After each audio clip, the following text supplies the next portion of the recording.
Juriscast, o seu podcast jurídico. Olá, meus amigos entusiastas da inteligência jurídica, sejam todos bem-vindos a mais um episódio do Juriscast, o seu podcast jurídico. Eu sou o Thiago Facchini, é uma alegria estar aqui novamente com vocês em mais um episódio. E hoje, meus amigos, nós vamos falar sobre pretensão resistida. Fique até o final que este episódio vai ser sensacional. Antes de iniciar, como de costume, é importante agradecer aí o curso de Direito da Univille, que incentiva todas essas discussões, todas essas conversas que a gente faz aqui no Juriscast. Então, muito obrigado ao curso de Direito da Univille. Se você quiser conhecer esse curso que tem mais de 25 anos de história e também é detentor do selo OAB, recomenda, basta acessar univille.br/direito, tá bom? Lembro também que este episódio está em vídeo no Spotify e no YouTube e em todas as demais plataformas de consumo de podcasts em áudio. Então, se você quiser consumi-los em áudio, perfeito. Se quiser conhecer os nossos rostinhos, basta acessar o Spotify ou YouTube. Tudo certo? Bom, feitos aí os agradecimentos e os avisos, vamos ao que interessa, a pauta, né? Vamos falar sobre pretensão resistida, que se fala como se trabalha com ela em 2024 e, acima de tudo, vamos apresentar aqui a nossa referência, né? Todo episódio do Juriscast é composto por um especialista nessa temática e hoje não será diferente, tá? Nosso convidado de hoje é o Dr. Vitor Moraes de Andrade, ele que é advogado, doutor em Direito, professor da PUC São Paulo. Ele foi coordenador geral do Departamento Nacional de Proteção e Defesa do Consumidor, é presidente da Associação Brasileira de Relações Empresa-Cliente, a ABRAREC, e é membro do Conselho Nacional de Proteção de Dados. Ele tem experiência em Direito do Consumidor, Tecnologia e Judicialização de Conflitos. Então, em nome da audiência e em meu nome, Dr. Vitor, seja muito bem-vindo ao Juriscast. Oi, Thiago, obrigado. Bom dia, boa tarde, boa noite, né, para todos aqueles que estejam nos vendo ou nos ouvindo. É um prazer estar com vocês, é um prazer estar aqui com a ProJuris, né? Para quem está no dia a dia da advocacia, é um parceiro importante para a empresa e para os escritórios, então vai ser um bate-papo interessante, né? O tema da pretensão resistida e judicialização. Obrigado pelo convite. Imagina, é uma alegria cada episódio do Juriscast. Eu tenho a honra aqui de ser o mediador da conversa, mas acima de tudo eu sou um grande aluno. Sempre aprendo algo, sempre saio desse episódio com mais conhecimento do que quando eu entrei e hoje não vai ser diferente. Espero que você aí na audiência também sempre conclua, né? Sempre também tenha essa percepção, né, de concluir o objetivo do Juriscast, que é multiplicar conhecimento ao compartilhá-lo, né? Então o Vitor veio aqui compartilhar o seu conhecimento com a gente, muito obrigado. Vamos ao que interessa, eu gosto de começar com contexto. Então, por mais que a nossa audiência seja jurídica, né, tem muito advogado aqui de escritório de advocacia, pessoas de departamentos jurídicos, alunos, né, estudantes de direito nos acompanham, então eu gosto de começar com contexto. Então, para iniciarmos essa conversa, eu pediria que você definisse para a gente a tal da pretensão resistida, e o seu contexto e relevância, para a gente, a partir dessa definição, a gente conseguir fazer uma conversa ainda mais rica. Pode ser? Claro. Eu acho que a ideia de pretensão resistida, Thiago, ela vem num contexto maior, né? A discussão da pretensão resistida, ela sempre foi, teoricamente, uma questão técnica, né? De um pressuposto de validade processual. Eu preciso que alguém resista ao meu pedido e, com esta resistência, a única saída que me resta é procurar o judiciário para resolver o meu pedido. Mas não é exatamente isso que a gente está falando quando a gente traz essa discussão da pretensão resistida neste contexto atual, né? A pretensão resistida, ela vem embrulhada num contexto de excesso de judicialização, um excesso de judicialização que custa muito caro para o país, né? A gente fala hoje que o sistema de justiça custa cerca de 100 bilhões de reais por ano. Né? Tem mais investimento no sistema de justiça do que na educação básica e saneamento. Então, enfim, né? E nem estamos aqui para dizer se isso está certo ou errado. Talvez falte investimento em saneamento e na educação básica, não eventualmente tenha muito investimento no sistema de justiça. Mas isso acaba impactando na prestação jurisdicional, né? Na justiça que vai ser entregue para o cidadão, para nós, né? Enfim, todos nós somos cidadãos, ainda que nenhum de nós tenhamos um processo, eventualmente, ou trabalhe com isso, a lentidão, o custo impacta nas nossas vidas, né? Veja, o CNJ traz esse dado de 100 bilhões, é quase como se nós disséssemos que toda a população, né, todas as pessoas economicamente ativas no país contribuísse aí com R$ 500 por ano, né? Então, enfim, é muito dinheiro, a gente tem um atraso muito grande, há um uso irracional do sistema de justiça, na minha percepção. Isso não significa que a gente precise, a gente vai conseguir nessa conversa definir uma causa única, né? Uma bala de prata para identificar esse problema. Mas existe uma complexidade de situações e fatos que a gente precisa tratar sobre ela. Afinal de contas, pretensão resistida, o que significa, em que contexto ela vem e por que, recentemente, né, tem um projeto de lei que visa trazer um novo conceito mais rígido de pretensão resistida para evitar a entrada de novas ações no Poder Judiciário. É assim que funciona? As pessoas demandam porque elas querem, né? A cultura do brasileiro é uma cultura de litigância, ou eu não litigo porque eu quero, litigo porque é necessário, eu vou restringir o acesso das pessoas à justiça, eu vou reduzir a atividade da advocacia quando eu faço dessa forma. Enfim, todas essas questões estão envoltas nesse tema, né? A justiça é uma prestação de serviço público essencial para quem tem dinheiro, como é que fica o pobre na situação. Enfim, não é uma conversa simples, né? O conceito é simples, mas o contexto não é.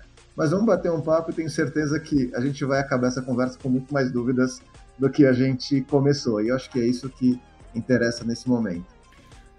Tem uma frase que diz que o que move o mundo são as perguntas, não as respostas, né? Então, se essa nossa conversa aqui gerar dúvidas e perguntas nas nossas cabeças e na cabeça do pessoal que nos acompanha aí na audiência, acho que estamos fazendo um bem à discussão, né? Um bem social. Então, tomara que geremos essa inquietude aí, essas dúvidas. Nós estávamos conversando antes aqui em off, né? A respeito dos canais aí quase que oficiais hoje, né? Onde os consumidores podem buscar uma comprovação dessa sua pretensão, essa resistência à pretensão, como consumidor.gov, como Sindec, e falávamos inclusive de números disso, que nos dão um indicativo de, poxa, como estamos nessa linha, já estamos vivendo esta era de termos boas referências ou não, ainda nos falta formas de utilizar bem esse tema. Como é que você entende, até porque você tem uma experiência muito grande aí na área do direito do consumidor, né?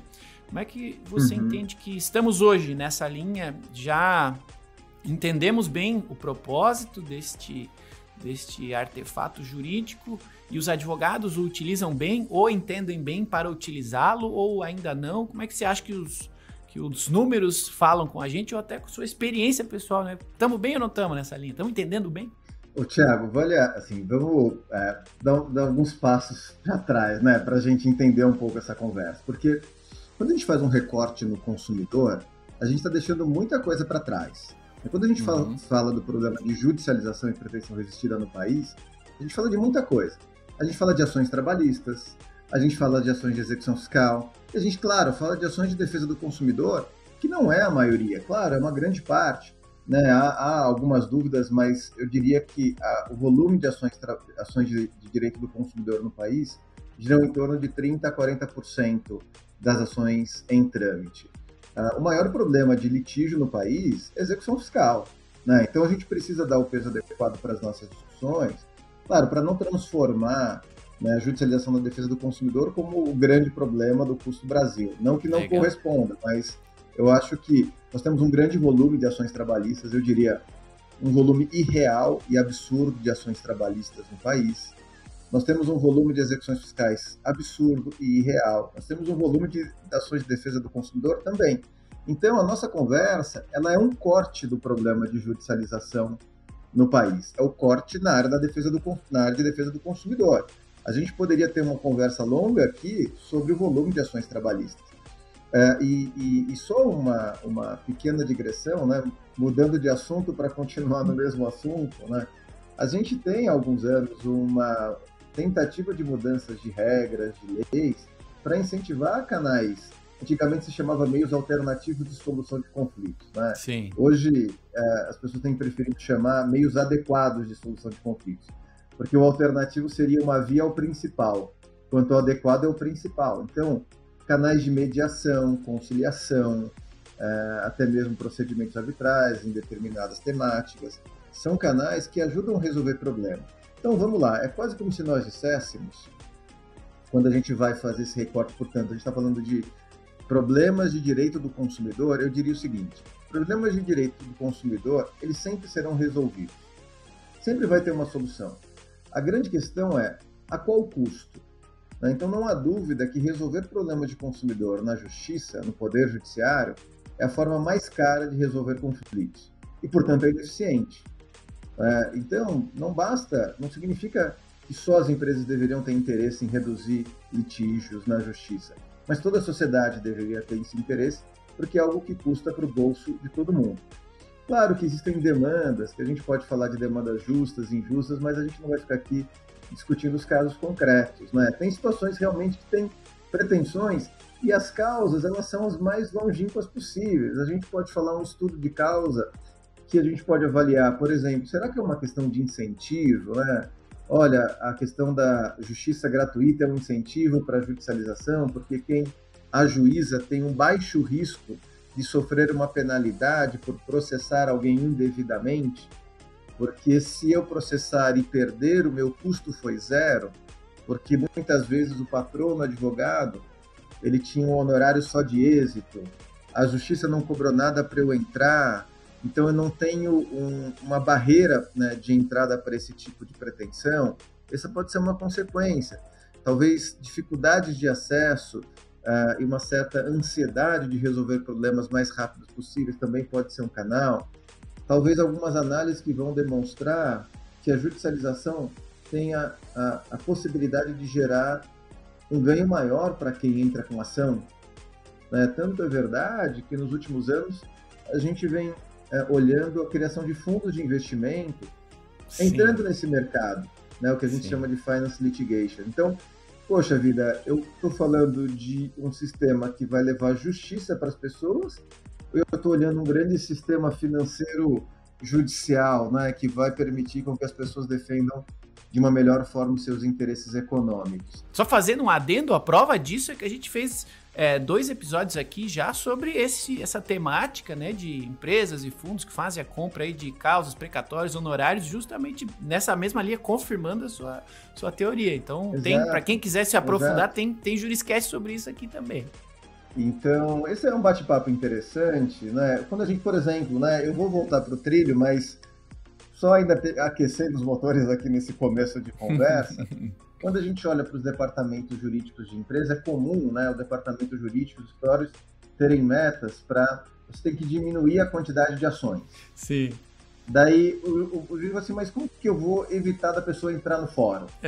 Uma coisa, depois que entrou, eu faço acordo, mas como que eu vou evitar da pessoa de entrar?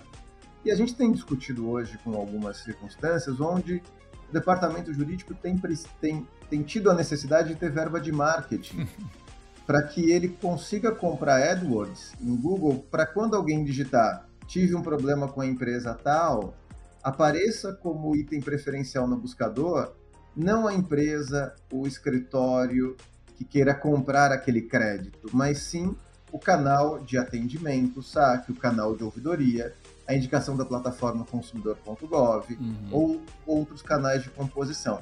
Mas, enfim, voltando ao nosso começo, né, a ideia que se coloca de pretensão resistida nos traz a seguinte questão. O consumidor que tiver um problema, qual caminho ele deve seguir? Existe caminho certo, existe caminho errado? Existe caminho honesto e caminho desonesto? Existe caminho justo e caminho injusto? Discutindo muito o tema da tecnologia, quase muitas vezes, né, o consumidor que entra com ação sem procurar a empresa antes, ele é taxado de um consumidor de má fé muitas vezes. Será que isso é verdade? Ou ele está fazendo um raciocínio econômico e o consumidor não pode, né, eventualmente fazer um raciocínio econômico para preferir a judicialização do que a solução mais barata por outros caminhos.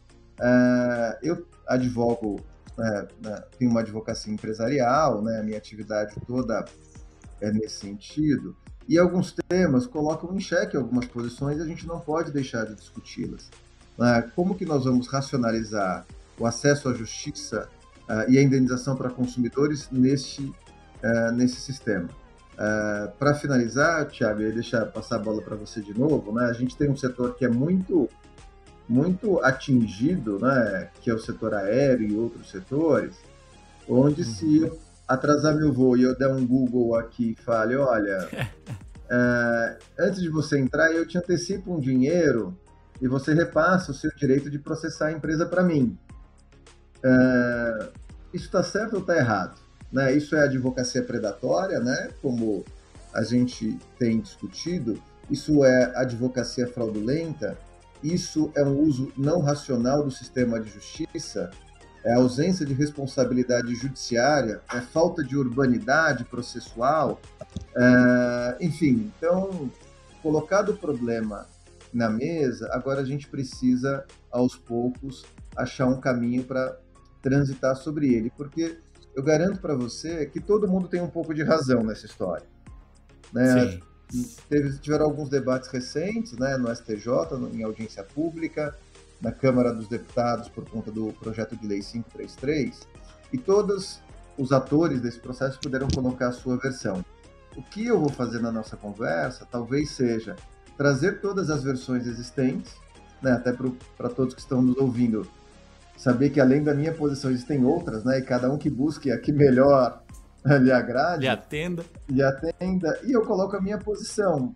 O que nós não podemos fazer nessa conversa é declarar uma posição única, porque eu acho que isso empobrece as discussões, empobrece os argumentos e não nos permite evoluir para uma solução ou um caminho que faça bem para a sociedade. Então, é por aí que a gente vai, né? Eu sou um entusiasta do que a gente chama de desjudicialização, né? Eu sou presidente de uma associação que lida com o tema de atendimento e ouvidoria, e a nossa bandeira desse ano é desjudicialização. Né? A gente fala que o judiciário é a pior forma de resolver problemas e que os melhores canais de resolução são os canais próprios de atendimento ou, eventualmente, os canais públicos de autocomposição para resolver problemas. A gente não pode permitir a privatização da justiça, porque, no meu entendimento, isso é um mal para a sociedade, onde a justiça se torna um ativo que é transacionado ao bel prazer daquele que tem o maior poder econômico. Isso acaba se tornando um prejuízo para todos nós. Mas é isso, Thiago. Vamos lá, o que a gente guia a nossa conversa aí? Não, eu já ia emendar, porque a gente vai falar da proposta de lei, acho que a gente tem que falar sobre ela, mas você tocou num ponto relevante, que é justamente a justiça costuma ser cara e demorada para ambos os polos, né? Então, assim, não é o melhor jeito de resolver qualquer tipo de conflito. E quando a gente fala de pretensão resistida, não deixa de ser uma medida oportuna para tentar desafogar o judiciário, como você falou, tentar utilizar uma maneira diferente do que a judicial para resolver esse conflito. E a minha pergunta para você é, será que ainda não estamos usando bem deste artefato, né, da desjudicialização? Ainda não utilizamos isso por ser algo cultural, é algo estratégico, talvez tenha até conexão com os pontos ali que você falou, que você vai compartilhar com a gente aí, pontos de vista dessa discussão da proposta de lei. Você acha que o que falta para a gente utilizar mais e melhor esse recurso que já está à nossa disposição, né? Olha, eu falando das posições, né? Eu costumo fazer um raciocínio talvez mais simplista, que é pensar a vida das pessoas com problema. Né? Quando eu tenho um problema, o que eu faço? Quando minha mãe tem um problema, meu irmão, meu primo, meu amigo, as pessoas que trabalham comigo no escritório, quem eu aconselho. E veja, pessoas que têm percepções diferentes do mundo. Né? Se a gente analisar o país, a gente tem, claro, 6, 7% de pessoas analfabetas. Dependendo da região do país, a gente supera 50% de pessoas com analfabetismo funcional, pessoas que têm dificuldade de compreensão e de entendimento, né? Compreendem palavras, mas não conseguem compreender situações mais complexas. Quando você vai olhar os indicadores de educação, a gente tem uma dificuldade, né, das pessoas de compreender matemática, português. Essas questões, por mais que a gente fuja um pouco da discussão do judiciário, a gente precisa trazer a realidade socioeconômica e educacional do país para essas discussões, né? Não tem como a gente tirar essas discussões, porque no final do dia a gente precisa discutir como eu estou informando, falando de relação de consumo, né? A gente poderia falar de trabalhista, que é um outro tema que eu discuto muito também, mas quando eu tenho um problema, que informação eu recebi antes para saber quais eram os caminhos que eu tenho para resolver um problema quando esse problema acontecer? Eu fui educado para isso, né? É fácil eu acessar esses canais? Claro, porque a gente, ao mesmo tempo que tem que falar de pretensão resistida, que a minha posição, eu acho que o acesso à justiça deveria ter alguns pressupostos, não só da pretensão resistida em si, né, de eu demonstrar que eu tentei resolver, mas inclusive de preço. Qual que é o valor envolvido? Um processo, dependendo da região do país, custa de R$ 1.200 a R$ 2.500 para o Estado. É quase como se nós disséssemos que processos abaixo desse valor é mais barato para o Estado abrir um caixinha e dar o dinheiro para a pessoa do que deixar o processo tramitar. Então, acho que a gente tem que olhar um pouquinho para isso e falar o seguinte, olha, como que na venda do produto ou contratação do serviço, eu informo as pessoas. Acho que esse é um caminho. Lembrar que nas relações de consumo, o momento da compra ou da contratação é um momento de excitação, né? Muitas vezes o consumidor não quer ouvir onde ele vai reclamar se ele tiver um problema, mas as empresas têm uma jornada de relacionamento com esse consumidor para poder falar em outras oportunidades como que ele faz para resolver os problemas, né? Dar os canais de fácil acesso. A gente vive uma questão que é a seguinte: olha, se o consumidor reclamar no canal de autocomposição no Gov, ou no Sindec, ou no Procon, o prazo são 10 dias para resolver. Se o consumidor faz uma reclamação na rede social, a empresa resolve na hora. Importante a gente pensar na jornada do consumidor, né? Como ele é informado, e não é só informado, né, Thiago? A gente vai falar de informado e educado, né? Informar é uma coisa, educar é outra. Então, eu preciso ajudar esse consumidor a ter uma educação de quais são os caminhos que ele faz para resolver os problemas. E todos nós reagimos a incentivos. Se para eu resolver um problema, mesmo nos canais rápidos, né, de Procon igual eu demoro 10 dias, o que é muito bom, mas se eu faço uma reclamação na rede social, se eu resolvo em 1 hora, 2 horas, a tendência do comportamento das pessoas é ir para o caminho que eu tenho uma resolução mais rápida, mais eficiente. Sim. Então, eu preciso cuidar também de como eu lido de forma consistente com todos os canais de atendimento. A gente brinca, né? As empresas são multiportas, mas são mono-orçamentárias, né? Então, é muita porta para receber, mas um orçamento só para dividir, para resolver todos esses problemas. Então, a gente precisa passar pela parte de educação, porque uma vez o consumidor educado, caso ele demande, sem ter tentado falar comigo, eu consigo demonstrar que aquela demanda não precisaria estar no judiciário. E até reforço que um pedaço dessa responsabilidade pela educação também deveria partir dos próprios advogados, né? De incentivar, explicar o porquê das coisas, né? Eu acho que acho que todos têm um papel, né? Acho que a advocacia tem um papel, as empresas têm um papel e o indivíduo tem um papel.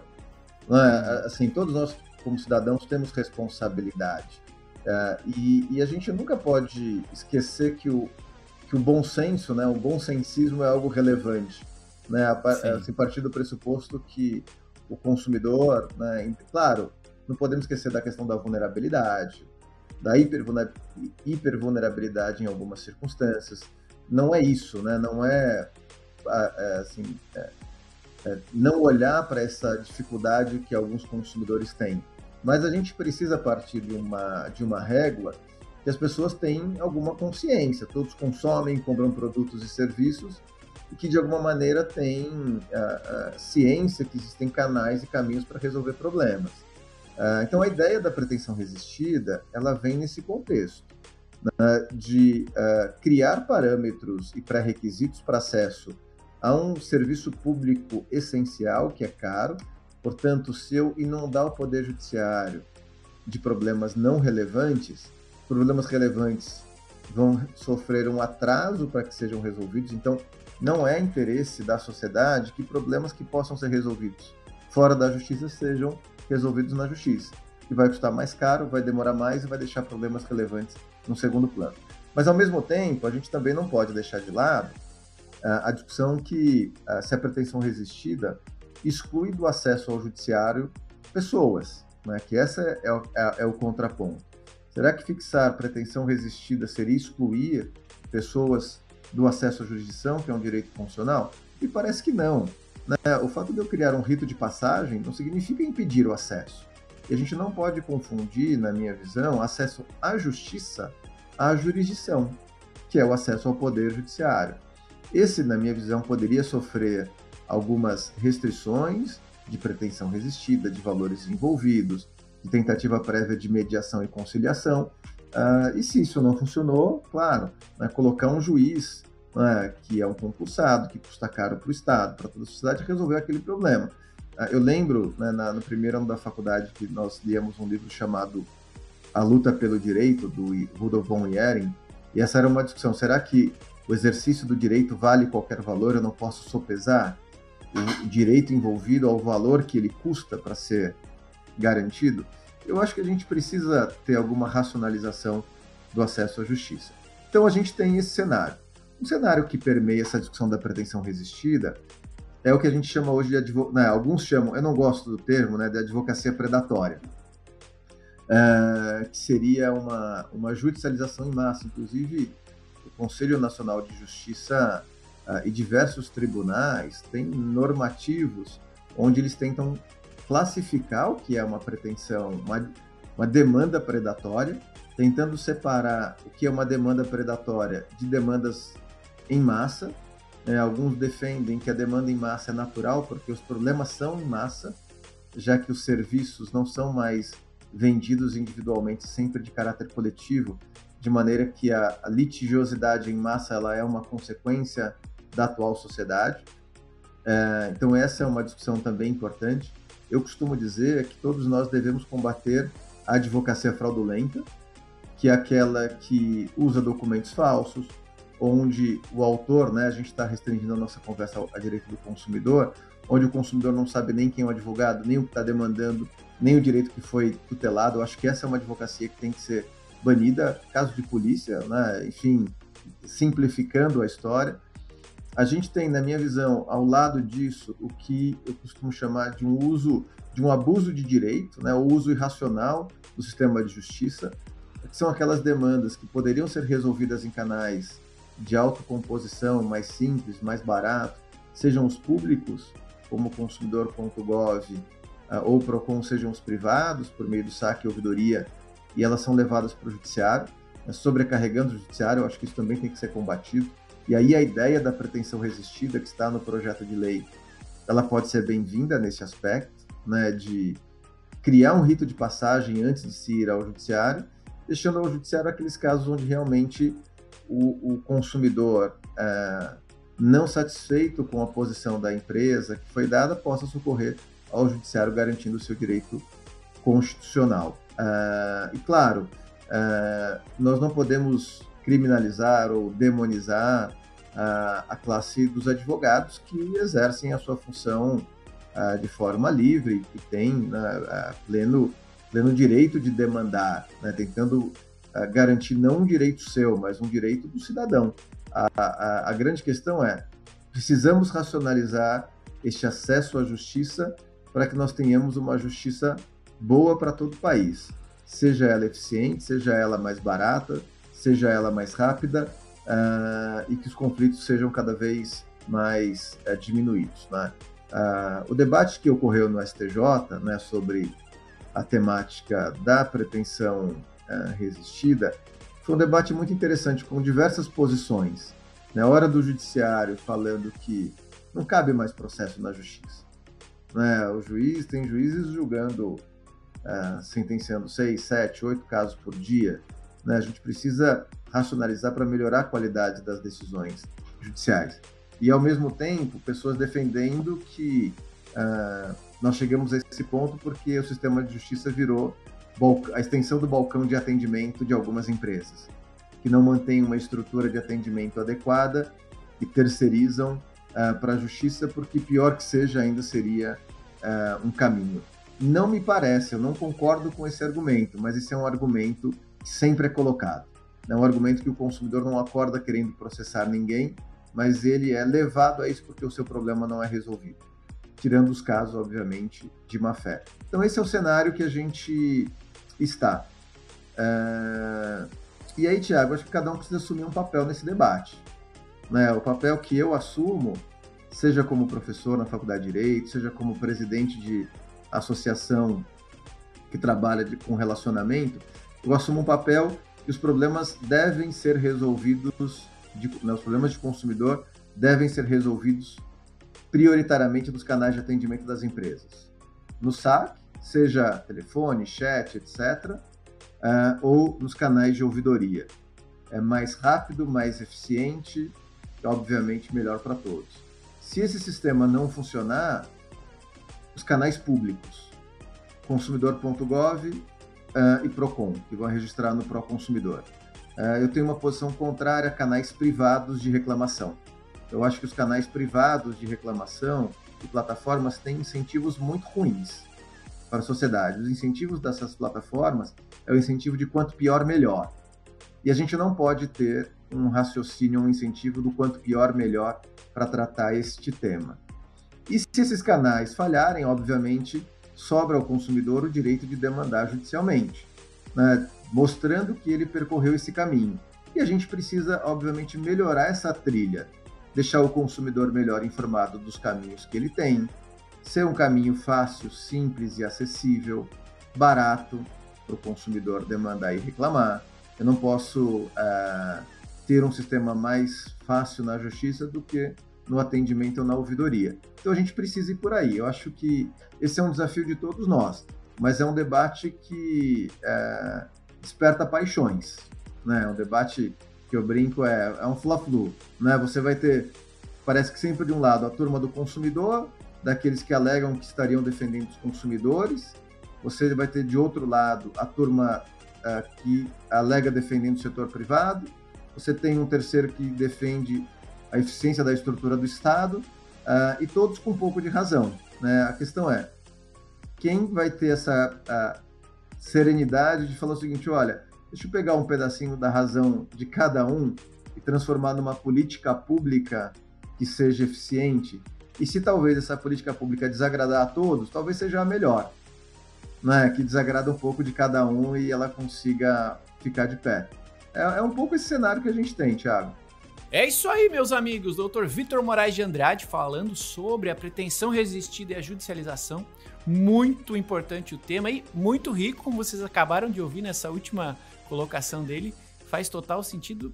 E eu concordo com essa sua posição que se só um desses lados aí for bem atendido, os demais provavelmente vão estar sendo mal atendidos. Concordo com a sua opinião. Bom, você que está nos ouvindo aí em casa, no trabalho, no carro, muito obrigado pela sua audiência. Por favor, se você puder, primeiro, compartilhe esse episódio com algum colega seu, alguma pessoa que queira discutir o tema, aprender mais sobre o tema, manda para ele esse episódio. E também, se não for pedir demais, avalie esse episódio. Além de deixar um comentário aí para eu conhecê-los, mas avalie, deixe seu joinha, deixe suas estrelinhas, deixe seu coraçãozinho no canal onde você esteja nos assistindo ou nos ouvindo. Avalie esse episódio para a gente confirmar que estamos sempre produzindo episódios legais para vocês aí do outro lado, tá bom? Bom, seguindo na sua linha, doutor, eu concordo com a sua linha argumentativa e eu fiquei aqui pensando, poxa, falando dessas opiniões e falando desse possível projeto que visa fazer uma definição mais clara do que seria, né, a pretensão resistida e qual seria o seu uso ideal, a não existência dele hoje já está causando tratativas diferenciadas, né? Eu já vi processos onde o juiz utiliza esse argumento de que a não existência de evidências, né, de ter sido feito aí um contato prévio entre as partes, invalida a causa, então sem resolver o mérito, mas ele extingue a causa. Tem outros juízes que são o contrário, né? Seguem normalmente. Então, essa ausência de uma definição no lado do judiciário pode estar tendo interpretações diferentes e, normalmente, interpretações diferentes levam a jurisprudências, né? Então, como é que você está vendo essa tratativa alternativa, vamos falar assim, com jurisprudência ou entendimentos que estão levando essa discussão já na prática, né, para algum caminho, seja ele qual for? Como é que você vê este momento atual, do jeito que as coisas estão hoje? Estamos indo para um caminho bom, para um caminho ruim, para um caminho ainda mais bagunçado? E será que neste ponto de vista também esta definição com um projeto de lei, este ou algum similar, né, não ajudaria também nesse alinhamento? Olha, é verdade, né? A gente vem acompanhando diversas decisões. Eu acho que as iniciativas de diversos tribunais, né? O CNJ tem um banco de decisões e notas técnicas interessantes sobre litigância predatória, né? Tentando demonstrar como os tribunais têm tratado isso. É um material interessante para quem estiver nos ouvindo poder consultar posteriormente. É só dar um Google CNJ litigância predatória que vai aparecer lá um canal. Mas eu acho que claro, a tentativa do projeto de lei é simplificar e permitir uma maior segurança jurídica, né, para que os juízes eventualmente possam exigir uma determinada comprovação, né, de tentativa de conciliação e evitando com isso um trâmite processual desnecessário. Eu acho que boa parte dos juízes já tem sido muito cuidadosos em analisar a ideia de pretensão resistida, muitas vezes chegando ao ponto de indeferir a petição inicial, ou muitas vezes entendendo que não houve prova suficiente para o pleito do consumidor. Veja, Thiago, de novo, né, não quero nem complicar, mas também não quero simplificar, né? Porque quando você vê essa situação, você tem vários efeitos, né? Por exemplo, você tem um volume grande de demandas nos canais consumidor.gov e outros, de pessoas que só fazem um pedido para ter um número de protocolo, para poder na justiça falar que entrou em contato com o SAC, com a ouvidoria e tem um protocolo, mas é um protocolo que muitas vezes não diz nada. E aí você acaba sobrecarregando as áreas do setor empresarial que analisam subsídio, tem que analisar e buscar número de protocolos que não existem, ou cujo objeto do pedido de protocolo não se relaciona com aquele que foi apresentado no processo. Então, claro, o que eu quero dizer com isso é que eu não sei se a gente tem uma cura para a má-fé nesse caso, né? Sim, a gente começou a ver uma utilização desses canais para pessoas que querem cumprir um pressuposto formal para tentar reduzir a chance do seu processo ser extinto, sem julgamento de mérito e, eventualmente, contar com uma sorte de uma decisão não analisada, algo do tipo, um acordo não previsto. Então, eu acho que a gente tem esse cenário. Então, eu vejo com bons olhos o projeto, talvez, dependendo, claro, alguns ajustes. De novo, não é bala de prata, não é esse projeto de lei que vai resolver o problema, porque eu eventualmente eu vou buscar outros caminhos de ter essa demonstração. É realmente preciso um trabalho de fôlego, de formação, educação, demonstrar que foram disponibilizados caminhos, que eles são rápidos, funcionam, que o consumidor não tem direito, né? Isso exige um investimento enorme por parte das empresas de ter as suas áreas de atendimento ao cliente, ouvidoria, vinculada com áreas de subsídio para entrega, né? E eventualmente permitir uma defesa, uma apresentação de argumentos que seja consistente, e penalizar aqueles que demandam de forma não razoável, né? Eu acho que enquanto nós não impusermos penalidades duras àqueles que demandam de forma irrazoável, não racional, o problema não para. Mas isso é uma conversa que tem que ser sensível para a gente não excluir aquele cidadão, aquele consumidor que foi lesado, que tentou resolver, e ficou na fila 10 horas para tentar resolver algo que não deveria. Né? A gente tem uma discussão em paralelo até os tribunais, né? Dando indenização pelo tempo perdido para a resolução de problemas, né? O chamado desvio produtivo. Então, isso não pode, claro, excluir o consumidor que foi maltratado por uma empresa, que foi mal atendido, mas eu acho que o judiciário deve ser reservado a esses casos, né? Aos casos que realmente demandem uma atuação de um juiz togado, que vai analisar detidamente aquela causa, aplicar o direito de forma dura e consistente. Não para resolver problemas que poderiam ter sido resolvidos no saque, na ouvidoria, de forma melhor e mais barata para todo mundo. Então, a gente tem este canal, né? Esse é uma questão importante para a gente sempre lembrar da sensibilidade de atendimento do consumidor vulnerável.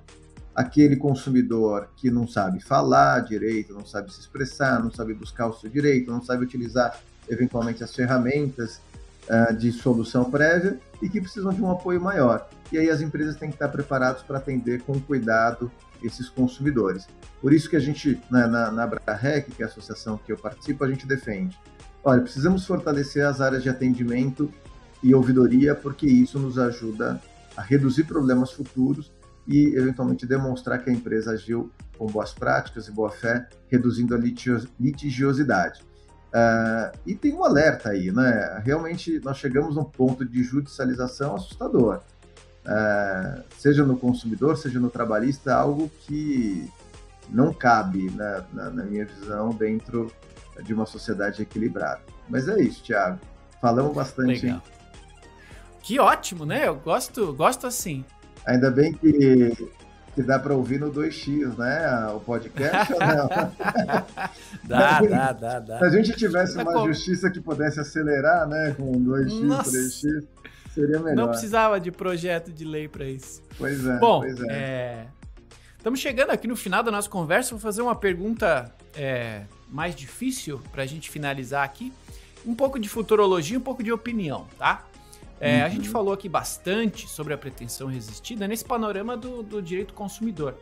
Mas pensando, né, em você como especialista e que citou logo no início da nossa conversa, que isso aqui não se aplica apenas ao direito do consumidor. Você entende que este projeto de lei resolveria todos os problemas, ou boa parte dos problemas também das outras áreas, ou do judiciário como um todo, sim ou não?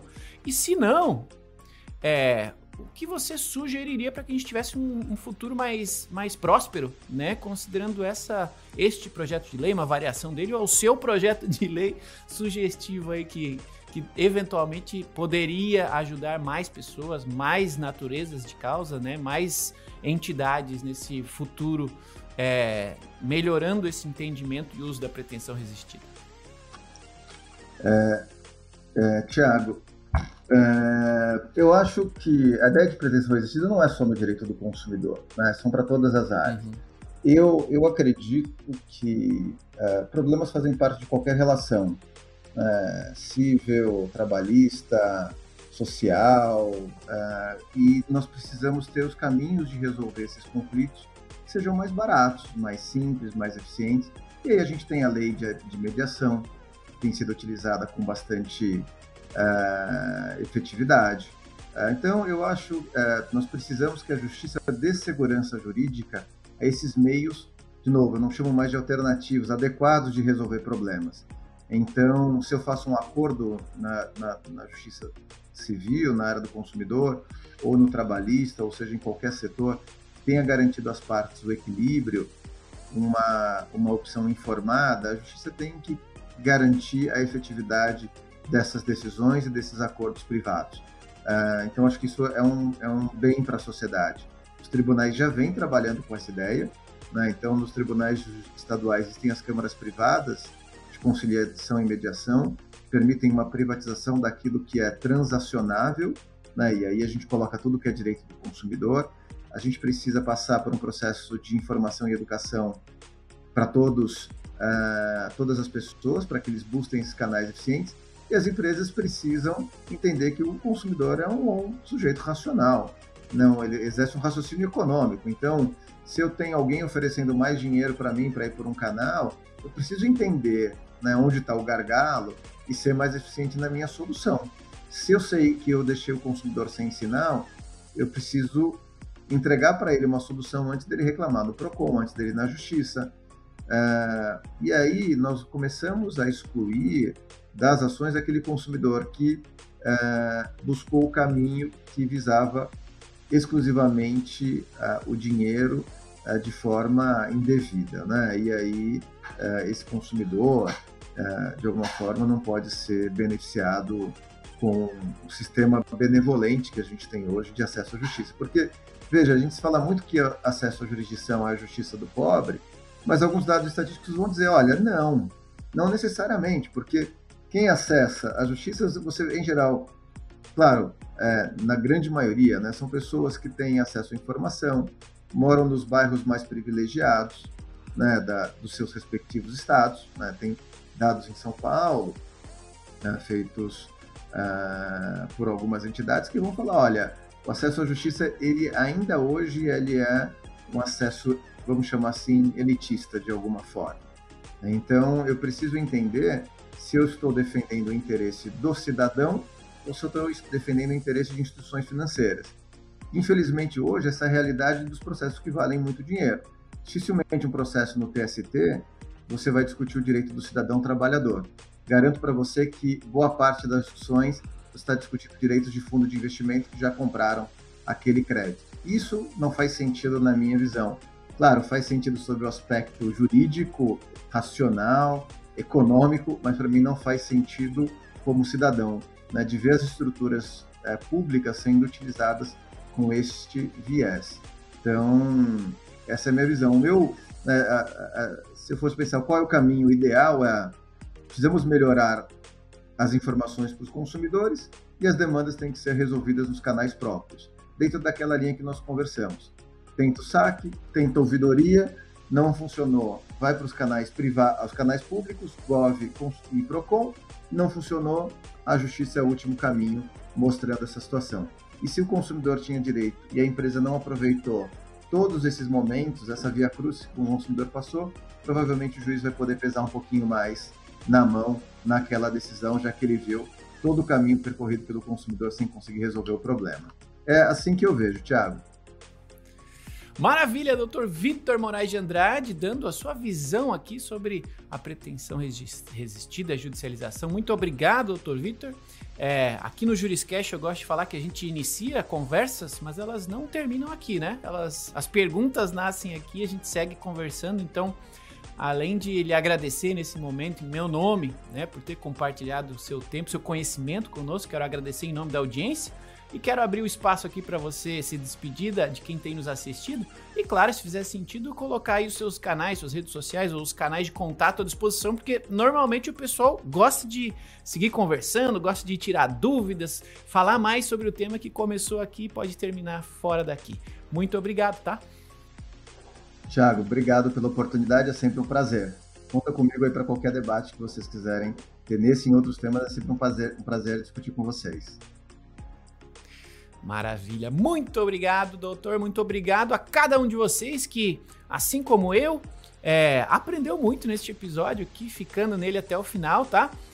Como último agradecimento e último pedido, tem aqui meu nome, @Thiago Facchini, então sigam-me lá nas redes sociais, no LinkedIn, no Instagram, no Twitter, vai ser uma alegria conhecê-los e, acima de tudo, interagir com cada um de vocês. As redes sociais são para isso, né, para socializarmos, então fiquem à vontade, me sigam, vai ser uma alegria conhecê-los. Contem para mim qual é o seu episódio favorito, o que vocês têm achado destes ricos episódios que temos produzidos por aqui, tá bom?